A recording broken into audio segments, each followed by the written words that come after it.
कि बेटियां नसीब से तो बेटे दुआओं के बाद आते हैं। अजी हम लड़के हैं जनाब, हम कुछ जिम्मेदारियों के साथ आते हैं। आधी उम्र जिम्मेदारियां समझने में गुजर जाती है तो आधी उसे निभाने में।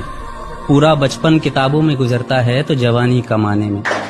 ये जिम्मेदारियां उम्र के साथ बढ़ती है, ये बुढ़ापे में भी कम नहीं होता। अजी कौन कहता है जनाब हम लड़कों की जिंदगी में कोई गम नहीं होता। कभी बेटा बनकर तो कभी बाप का फर्ज निभाना पड़ता है। कभी खाने के लिए नखरे होते हैं तो कभी खाली पेट भी चलाना पड़ता है। कभी माँ की गोद में सोते हैं तो कभी जिम्मेदारियों की बोझ में। कभी नौकरी की तलाश में रहते हैं तो कभी सुकून की खोज में। हम हर किसी की तकलीफें समझते हैं मगर अपनी तकलीफों का किसी से जिक्र नहीं करते। जिम्मेदारियों के पीछे कुछ इस कदर भागते हैं कि अपनी ख्वाहिशों की भी फिक्र नहीं करते। हमसे हर किसी को उम्मीदें हैं मगर कोई हमसे हमारी ख्वाहिशें पूछे किसी का मन नहीं होता। कौन कहता है जनाब हम लड़कों के जिंदगी में कोई गम नहीं होता। दिल टूट जाए हमारा फिर भी मुस्कुराना पड़ता है। छुप छुप कर रोते हैं सबसे आंसू छुपाना पड़ता है। जिम्मेदारियों के पीछे हमारा इश्क भी मुकम्मल नहीं होता।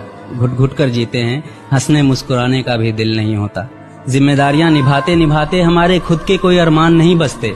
अपनी ख्वाहिशें दफना देते हैं क्योंकि हमारी ख्वाहिशों के लिए आसमान नहीं बसते। हम हर किसी का घाव भरते हैं मगर हमारा कोई मरहम नहीं होता। अजी कौन कहता है जनाब हम लड़कों की जिंदगी में कोई गम नहीं होता।